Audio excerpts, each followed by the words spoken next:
Hello friends, मैं हूं विपिन चौहान और आज की वीडियो में हम चर्चा करते हैं क्लास 10th का सिविक्स का चैप्टर नंबर 2, फेडरलिज्म। दोस्तों, इस वीडियो में हम ये चर्चा करेंगे कि फेडरलिज्म किसे कहते हैं और फेडरलिज्म की क्या क्या प्रमुख विशेषताएं होती है। तो दोस्तों, फेडरलिज्म को समझने से पहले हमें ये जानना जरूरी है कि सेंटर और स्टेट के रिलेशन के आधार पर सरकार दो तरह की होती है, यानी कि सेंटर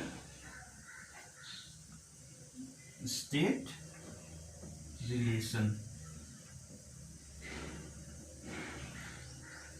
इसमें दो तरह की सरकार होती है, एक है फेडरल गवर्नमेंट,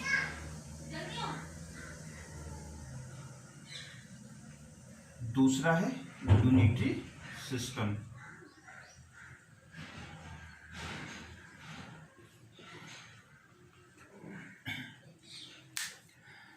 अगर हम केंद्र सरकार और राज्य सरकारों के बीच जो रिलेशंस है उसके आधार पर देखें तो दो तरह की सरकारें होती है।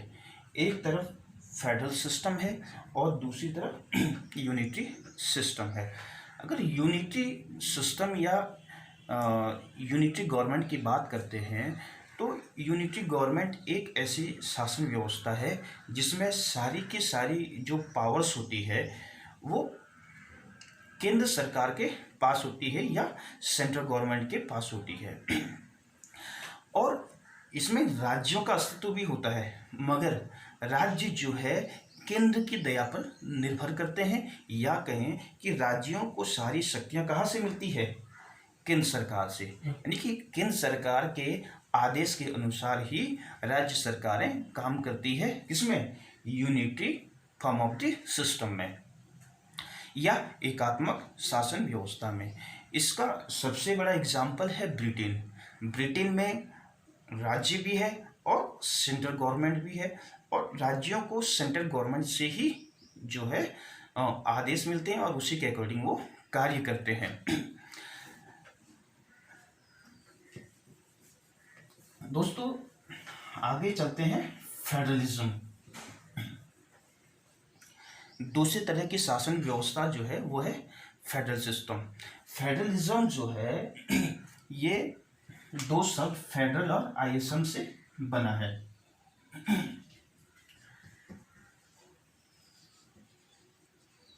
फेडरल वर्ड लैटिन भाषा के लैटिन वर्ड फोइडस से बना है। इसका मतलब होता है ट्रीटी और कोविनेंट।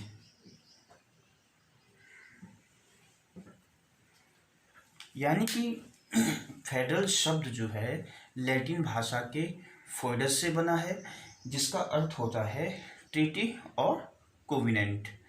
इसका मतलब है कि इसमें जो यूनियन गवर्नमेंट होती है या जो सरकारें होती है उसको एक ट्रीटी या कोवेनेंट के माध्यम से पावर्स का डिवीजन किया जाता है, या कहें कि संघात्मक शासन या फेडरल सिस्टम एक ऐसा सिस्टम है जिसमें किसी एक अनुबंध के माध्यम से, एक ट्रीटी के माध्यम से सरकारों के बीच पावर का डिवीजन किया जाता है।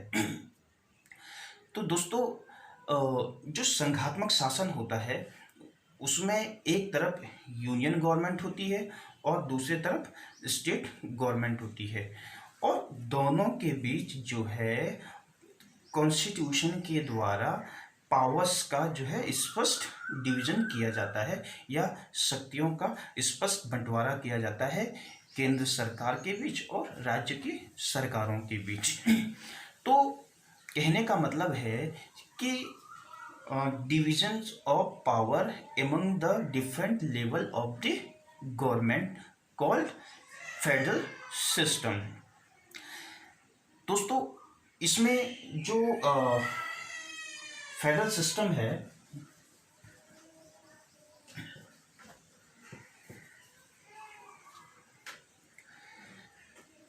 इसमें कई स्तर की सरकारें होती है, या कहें कि गवर्नमेंट के कई लेवल होते हैं। एक तरफ यूनियन गवर्नमेंट होती है, दूसरी तरफ स्टेट गवर्नमेंट होती है, और भारत जैसे देश की अगर हम बात करें तो भारत जैसे देश में तीसरे तरह की भी गवर्नमेंट है, यानी कि लोकल गवर्नमेंट।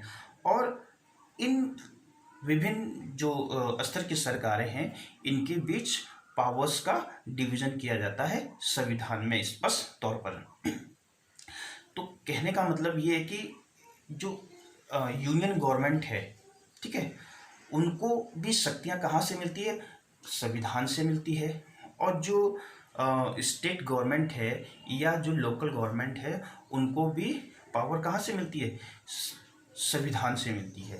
तो पावर्स का जो है स्पष्ट विभाजन रहता है संघात्मक शासन व्यवस्थाओं में। दोस्तों, यहाँ पर जो राज्य का अपना अलग अधिकार होते हैं और केंद्र के अलग अधिकार होते हैं। कहने का मतलब ये है कि राज्य जो है राज्य को आदेश केंद्र सरकार से नहीं मिलेगा, बल्कि वो अपने अधिकारों का जो स्पष्ट प्रयोग कर सकता है। और दूसरी तरफ जो संघ सरकारें हैं, वो अपने अधिकारों का प्रयोग स्पष्ट तौर पर करता है।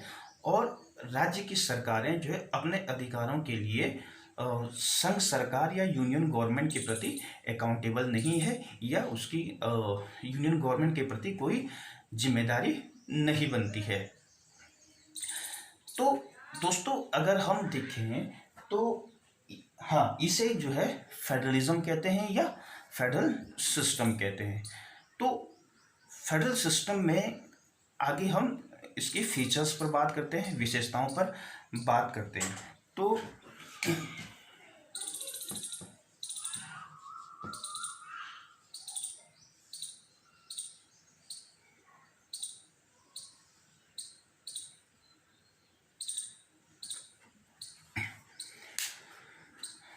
वैसे तो फेडरल सिस्टम की कई सारी विशेषताएं हैं, मगर कुछ ऐसी विशेषताएं हैं, कुछ ऐसी महत्वपूर्ण विशेषताएं जिस पर सभी विद्वान जो है एकमत है और ये मानते हैं कि कोई भी फेडरल सिस्टम हो, उनमें ये कुछ महत्वपूर्ण विशेषताएं ये जरूर होनी चाहिए।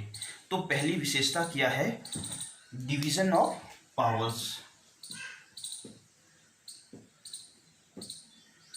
डिवीजन ऑफ पावर, यानी कि जो विभिन्न स्तर की सरकारें होती है, उसमें पावर्स का जो है स्पष्ट तौर पर डिवीजन किया जाता है, और संविधान में जो है पावर का स्पष्ट विभाजन कर दिया जाता है। किसमें? संघात्मक शासन में। तो संघात्मक शासन उसे कहते हैं जिसमें पावर का डिवीजन किया जाता है, किसके? राज्य सरकारों के बीच और जो संघ सरकार है उनके बीच। दूसरा है, जब ये पावर का डिवीजन किया जाएगा तो कहीं ना कहीं ये जो डिवीजन है, जो ये शक्तियों का बंटवारा है, ये रिटन फॉर्म में होगा, ठीक है, लिखित तौर में होगा। यानी कि संविधान में इसका लिखित तौर पर वर्णन किया जाएगा। तो कहने का मतलब है कि फेडरलिज्म जो है कैसे होना चाहिए? रिटन।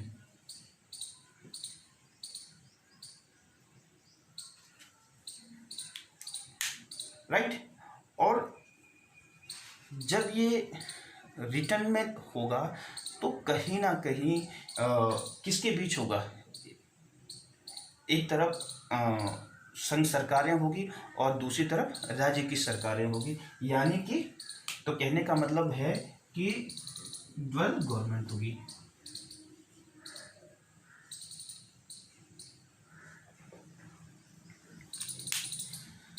पहला डिविजन्स ऑफ पावर्स होगा, दूसरा ये पावर्स रिटन फॉर्म में होगी, तीसरा ड्यूअल गवर्नमेंट सिस्टम होगा, यानी कि एक तरफ संघ सरकार होगी, दूसरी तरफ राज्य की सरकारें होगी। और इसकी चौथी विशेषताएं है कि जब पावर्स का डिवीजन होगा तो कहीं ना कहीं उसमें कन्फ्लिक्ट होना लाजमी है।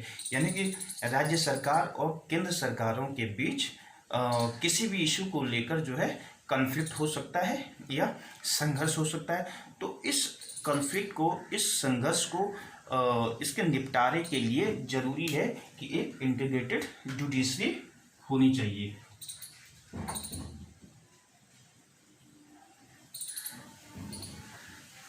इंटीग्रेटेड जुडिशरी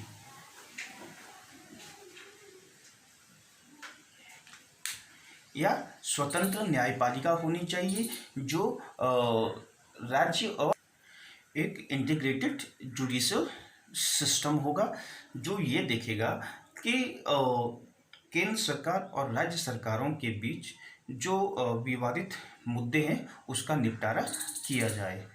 इसके अलावा कुछ और विशेषताएं भी है। ये 4 प्रमुख विशेषताएं हैं जो किसी फेडरल सिस्टम में होना आवश्यक है। इनमें से कोई भी अगर एक विशेषता अगर नहीं है तो इसका मतलब है वहाँ पर फेडरल सिस्टम नहीं है। और इन चारों के अलावा एक और विशेषता है फाइनेंशियल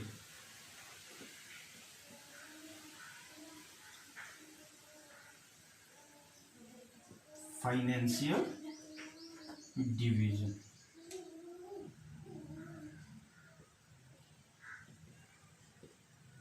डिस्ट्रीब्यूशन